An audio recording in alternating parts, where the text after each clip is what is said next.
In today's video, I'll show you how to fix an account blocked on Craigslist. First, open your browser and go to the official Craigslist website, then make sure to log in with your account. If you encounter an account block or restricted message, there are several things you can try to resolve the issue. First, clear your browser data. Go to your browser settings and clear the cache and cookies. This removes tracking files that may be causing the system to flag your account. Next, switch your network or IP address. You can restart your router, switch from Wi-Fi to mobile data, or use a VPN. This helps if the block is related to your current IP address. Another option is to wait for the restriction to lift.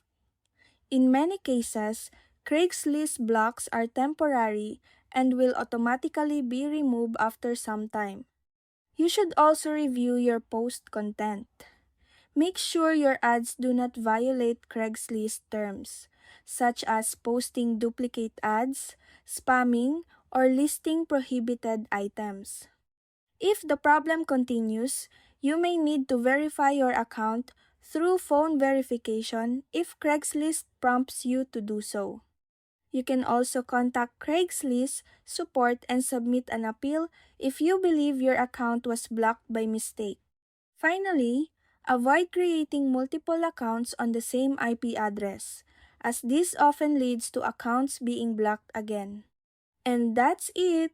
That's how you fix an account blocked on Craigslist.